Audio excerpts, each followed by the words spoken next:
Bonjour tout le monde, j'espère que vous allez super bien. Aujourd'hui, nous sommes heureux de vous retrouver pour notre rubrique Quoi lecture de jeunes influenceurs. Cette semaine, nous allons recevoir quelqu'un de très spécial.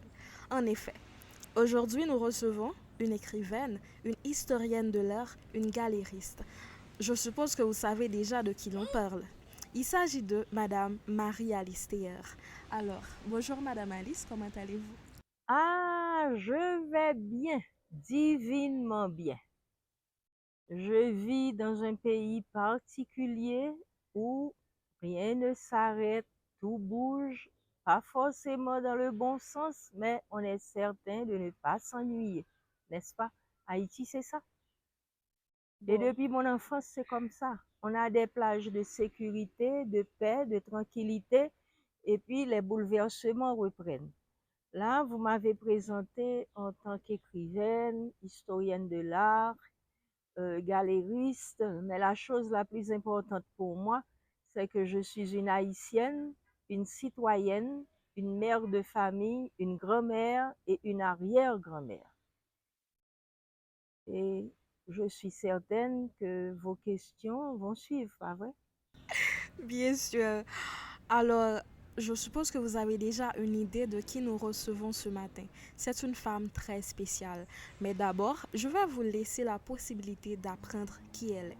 Alors, Madame Théer, parlez-nous un peu de vous. Mon histoire est plutôt longue, puisqu'à mon âge, je vous ai dit que j'étais arrière-grand-mère. À mon âge, on a beaucoup vu, on a beaucoup vécu, on a beaucoup marché et on a ce qu'on appelle des semelles de vent, des semelles usées d'expérience, de souffrance, de joie, de miracle, de bonheur également. Je viens d'une ville qui s'appelle Les Cayes. On l'appelle souvent aux Cayes du Fond. J'ai fait mes cours secondaires au lycée Philippe Guerrier des Cayes. Je suis arrivée à Port-au-Prince avec mes vêtements dans une boîte en carton. J'avais l'impression d'être grande de taille, mais il a fallu que je me rende compte que c'est parce que mes chaussures avaient été ressemellées souvent. C'est pour vous dire que il n'était pas question pour moi d'avoir une bibliothèque, d'avoir des livres, si bien que l'on prétend que j'ai une belle écriture. La raison est simple, c'est parce que j'écrivais mes cours.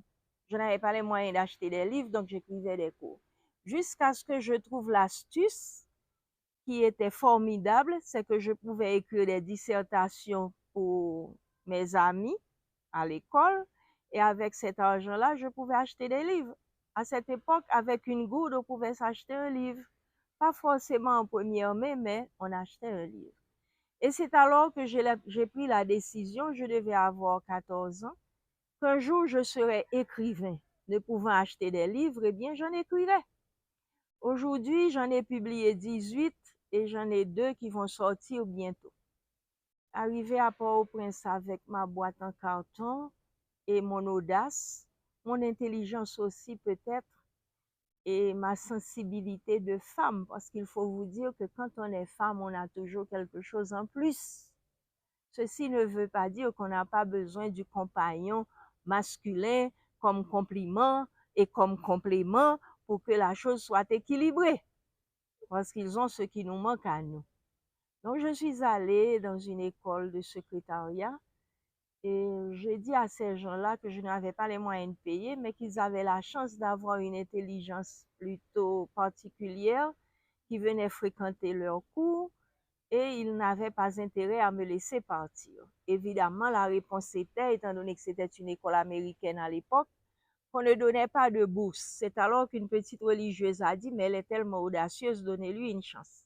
Si bien que je suis la seule étudiante à avoir bénéficié d'une bourse au Christ the King Secretarial School.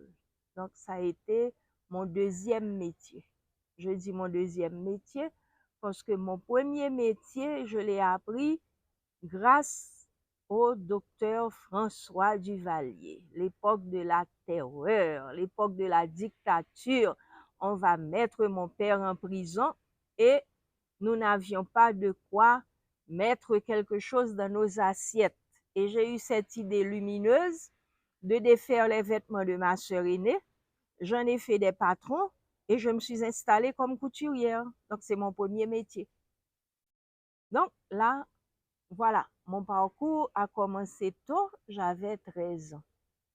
Et pourtant, je n'ai jamais cessé de rêver, je n'ai jamais cessé d'habiter avec la poésie en moi, de vivre avec la musique qui accompagnait cette poésie et de me dire, un jour, je serai un écrivain.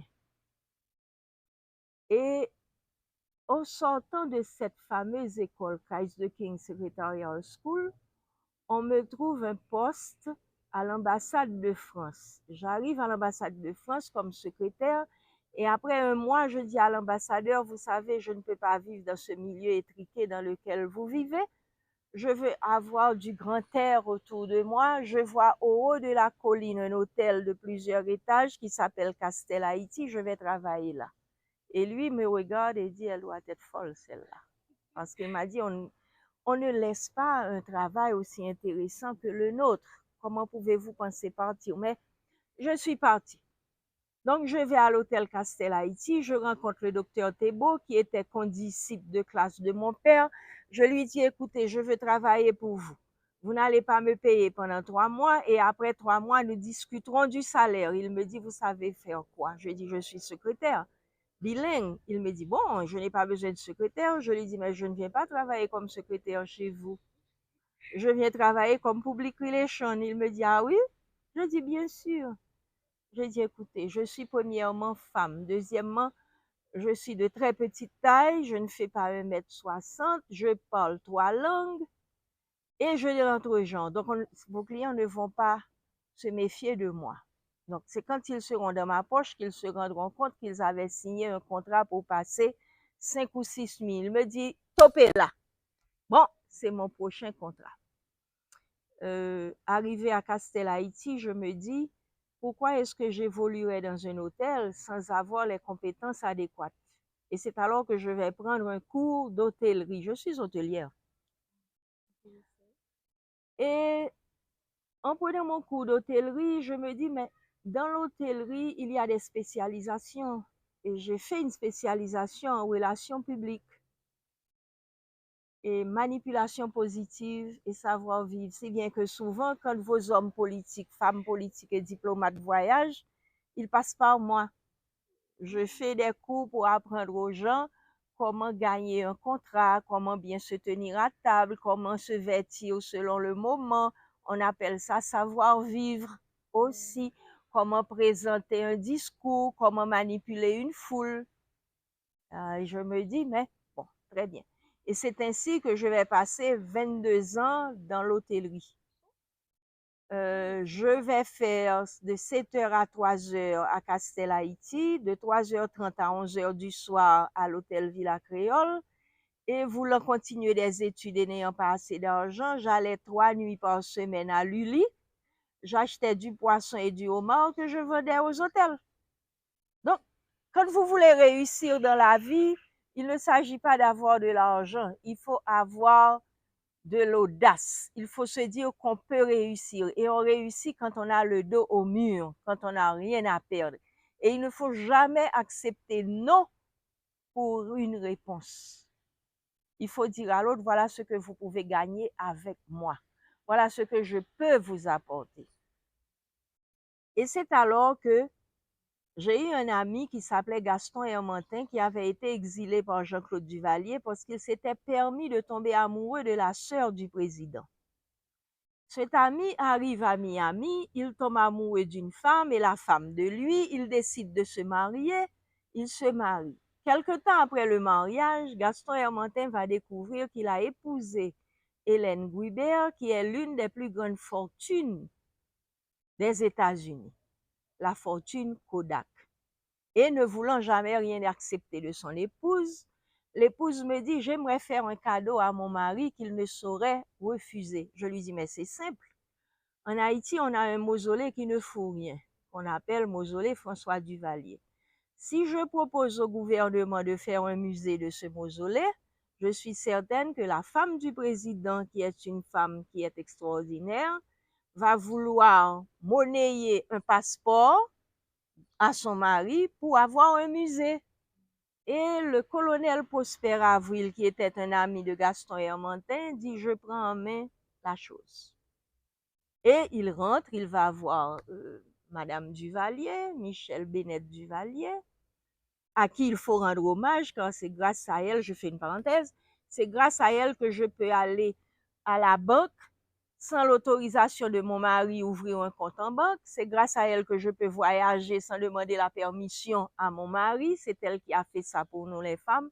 Mais je n'ai vu nulle part qu'on lui ait rendu hommage pour ça. C'est malheureux.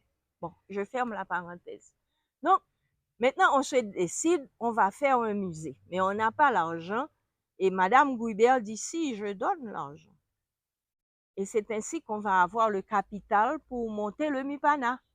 Donc là, je vais me mettre à aller voir M. Mangonès, aller voir Jean Fouchard, racoler M. Philippe Lerbourg qui revenait de la Sorbonne de Paris. Donc, je racole tout le monde. Je vais trouver Gérald Alexis sur les théâtres du Rex et je l'amène aussi. Et on monte une équipe.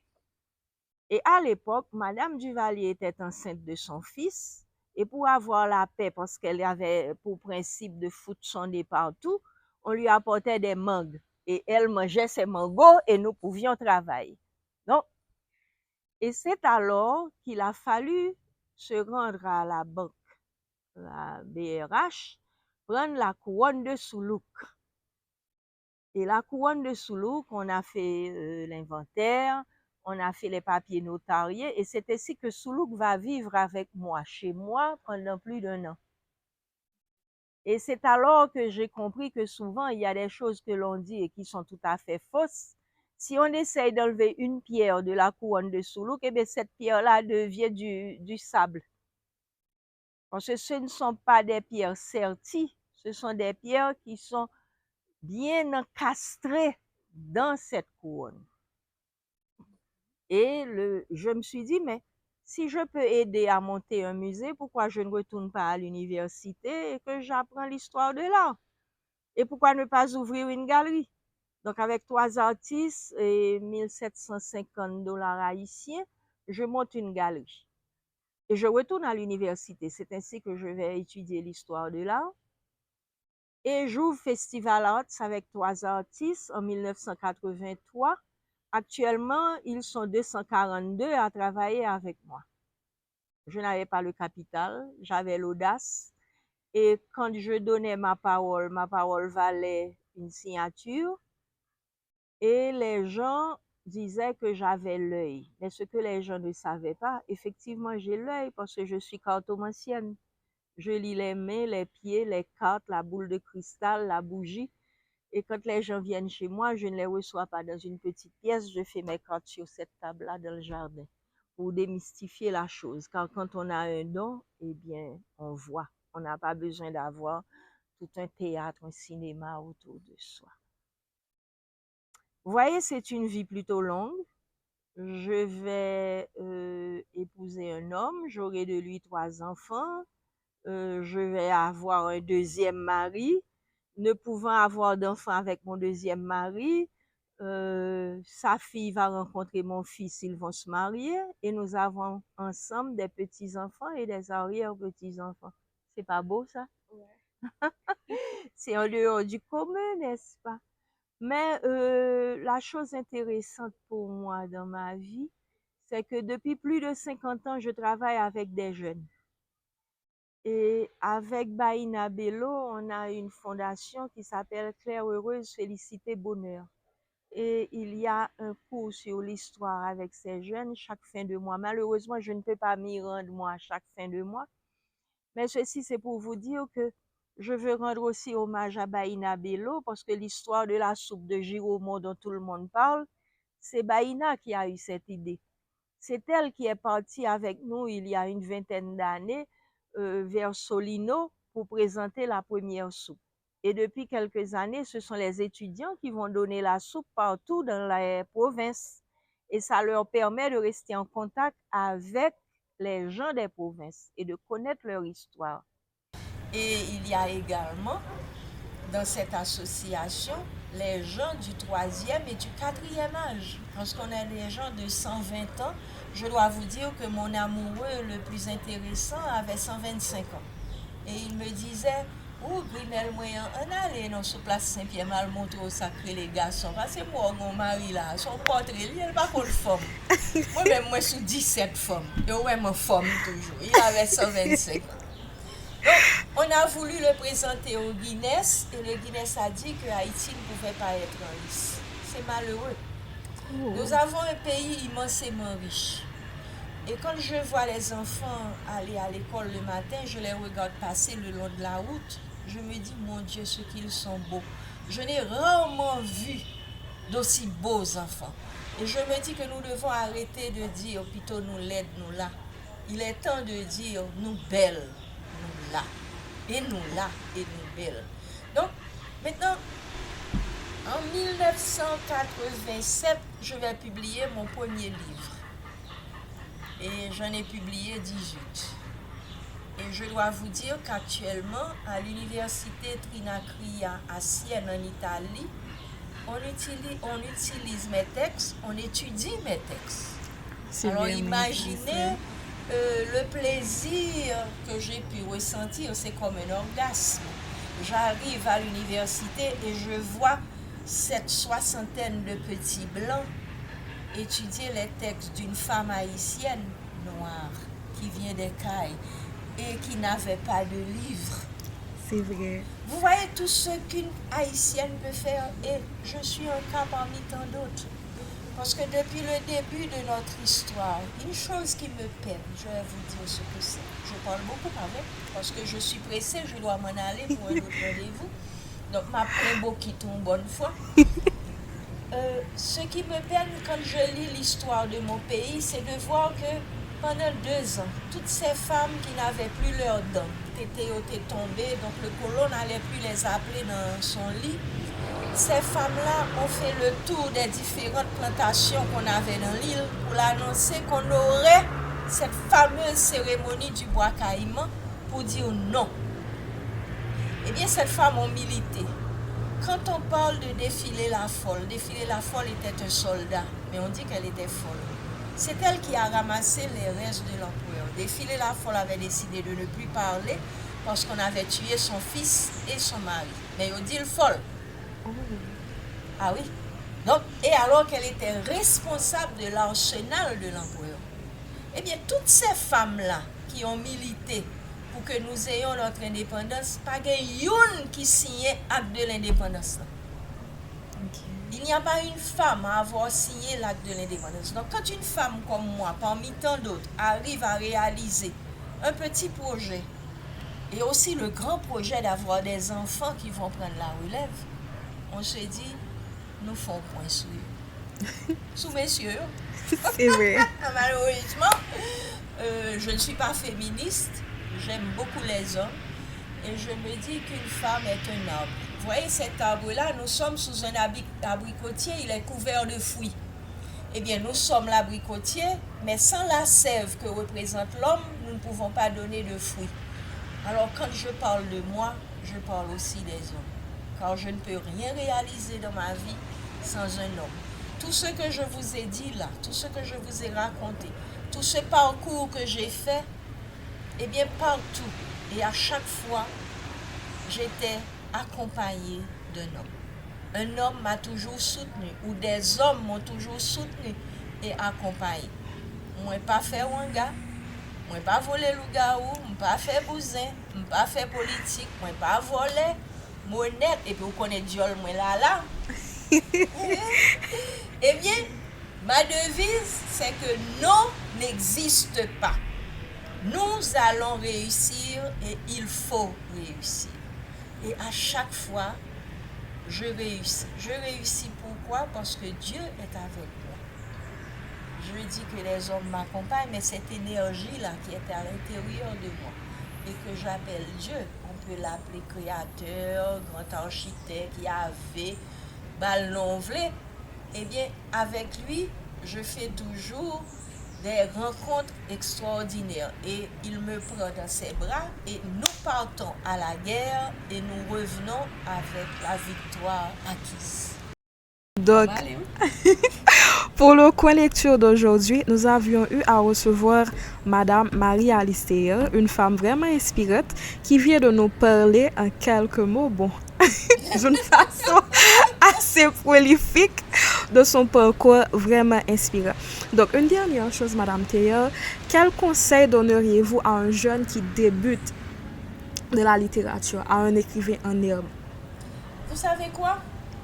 En écriture, vous faites comme moi.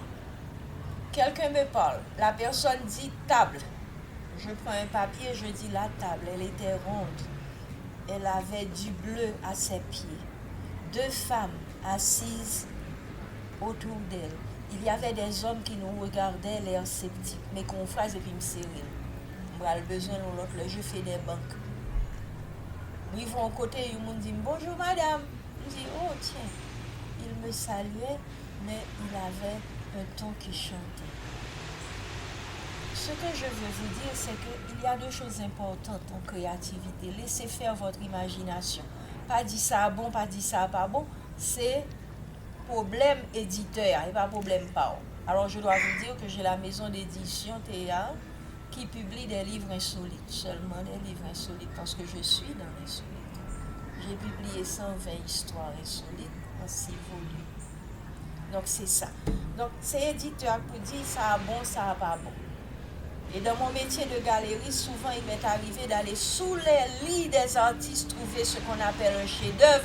Que l'artiste a dit c'est fatralier. Ça le plus bon, c'est pas bon rien, ok? Donc, merci à vous d'avoir suivi le coin lecture de Jeunes Influenceurs. C'était avec vous, Betsara Nicolas, rédactrice à Jeunes Influenceurs, et notre précieuse, notre spéciale invitée, Madame Marie Alistair. Merci au caméraman, merci à toute l'équipe de Jeunes Influenceurs et merci à vous, chers lecteurs, chers téléspectateurs, de nous avoir suivis avec autant d'attention. Bonne journée. Nous marrons. Comme on t'a dit, nous prêts. Bon, si vous ne faites pas aller, où est les 27, nous restons 3 minutes. Nous restons 3 minutes. Nous saisissons, c'est pas ça que nous devons entendre, oui? Bon. Nous ne pouvons pas deviner à quoi nous l'avons. Elle dit là, nous devons dire, ah, tu m'as senti un petit zuzu. Vous connaissez habitué à recevoir déjà, vous connaissez.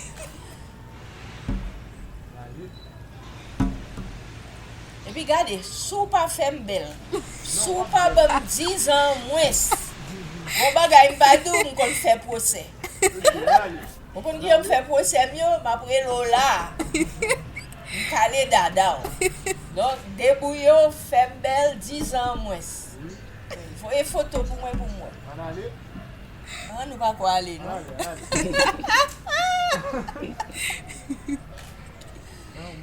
Ok, Kounia, on aller.